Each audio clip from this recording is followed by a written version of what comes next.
What's going on, guys, and welcome back to another video, and welcome to your stimulus package update and daily news report for Saturday, February 19th. So there's a lot of very important stuff that has happened this past week and that's also going on over the next few days. I want to get into what is actually going on because right now we are at this big inflection point. We are looking at a potential shift, and what we're seeing is that many U.S. Health officials have stated that now is the time to prepare for the next phase of this pandemic. We need to get out of this. This is really good news. Now, many state governors have already stated and showed their plans to roll back mask mandates. This includes states like New York, Massachusetts, New Jersey, California, Connecticut.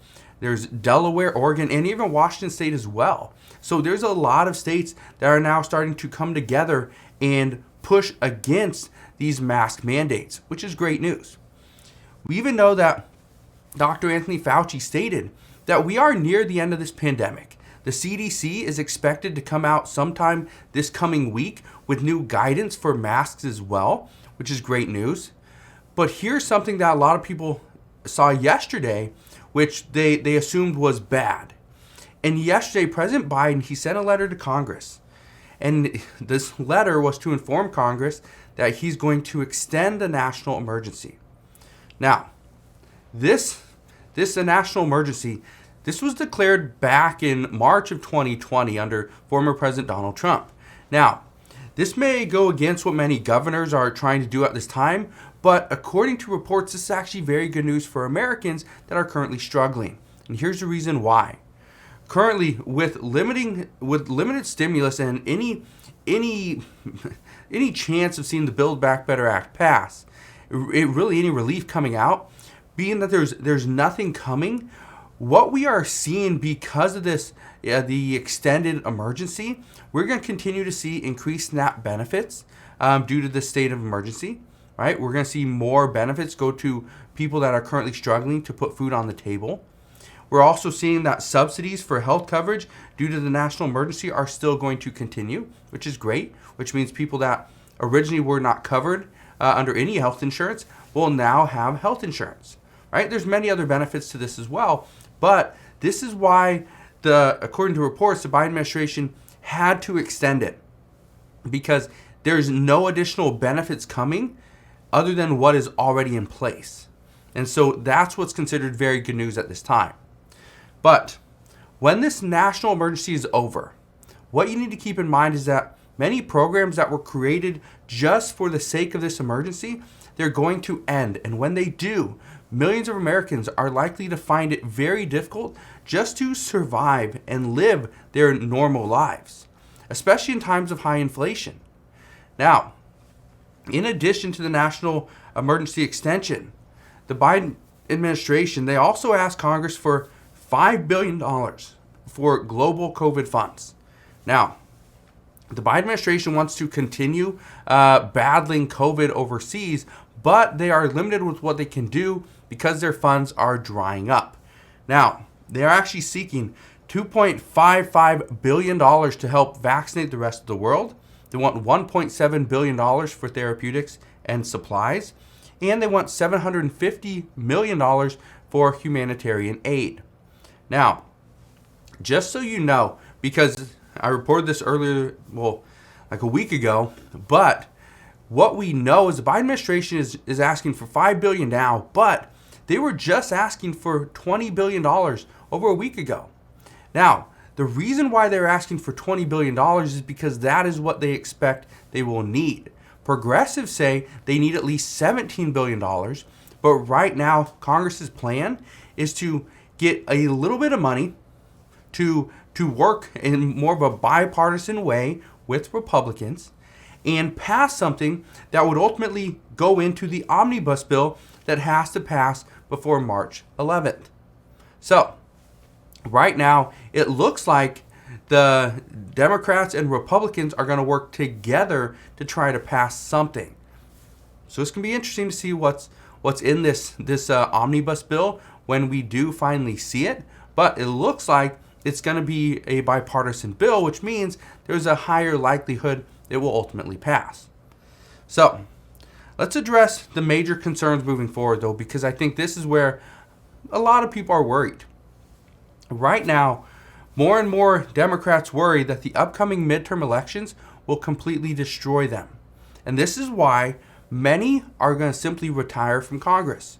Currently, as of I think a couple days ago, there's actually 30 House Democrats that plan to retire after this Congress. Now, this is the most that a single party has actually retired since 1992. The most ever was, I believe, 41 lawmakers decided to retire, and I don't remember the exact year, but I believe these were all Democrats as well. Now, multiple political experts say that this year will not be good for Democrats. So many are just deciding to retire now and to prevent any disaster and almost save face. So just to give you an idea, many Democrats are worried that right now President Biden is acting too much like a bipartisan senator and not as a Democratic president to really get the Democratic agenda across. And things like, he promised student loan forgiveness. And this is something that could still happen, but it's seen as highly unlikely at this point. He also promised $200 a month for Social Security recipients. Again, this is something that could still happen, but it's highly unlikely at this point. But these are unfulfilled promises, and Democrats are upset that things like this, these things aren't going to happen.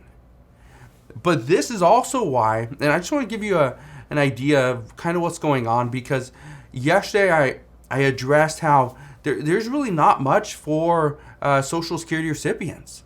There's still small discussions here and there. There's a lot of reports saying that no, Congress can't pass any additional relief for Social Security because of our current climate, where we're at, inflation, and some lawmakers are opposing this bill. But here's what I can tell you. There is a bill to expand Social Security. It's called the Social Security 2100 Act. Now, there's a lot of good things in this bill. There's some bad things if you're you earn a higher wage, if you're self-employed, right? There's some things that are obviously some people would be against.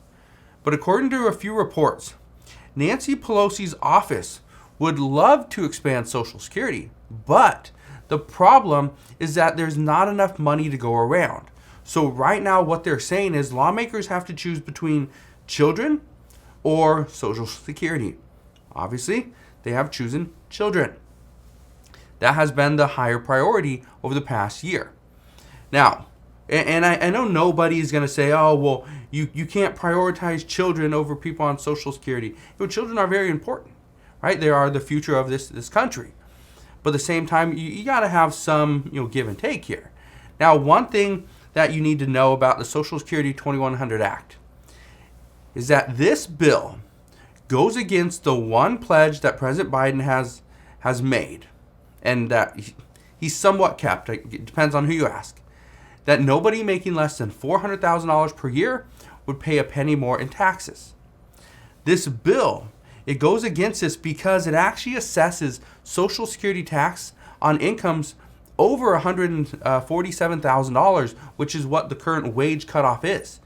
So that is the issue, is this bill can't pass because if it does, it goes directly against what President Biden said. Anybody making less than $400,000 would not see a penny more in taxes.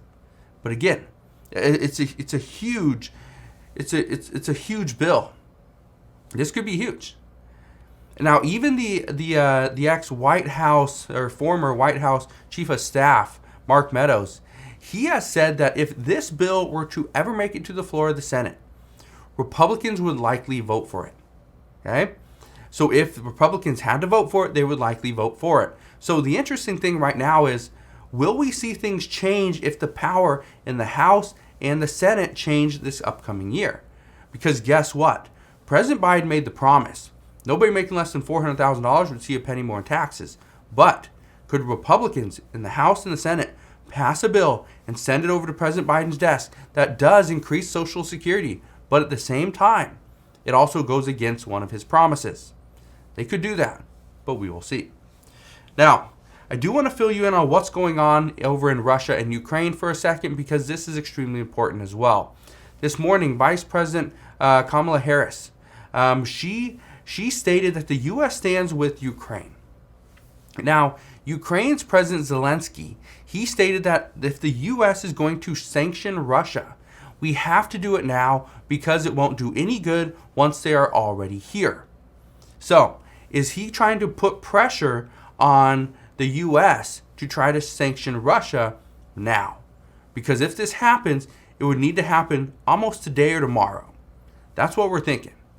We also know that NATO allies are really concerned that the fact that Zelensky was going to leave the country. He was leaving the country. Now, in a time like this, usually the president would want to stay to hopefully show his, the people of Ukraine that, okay, I'm with you, I'm here, we're going to be just fine. But currently, all flights from Lufthansa, all flights in and out of Kiev have actually been suspended for this entire week. Right now, many people are extremely worried that Russia will be invading over the next couple of days, but that is right now what we know. There's some disinformation online. I just wanted to fill you in on this kind of what we do know and the truth behind it.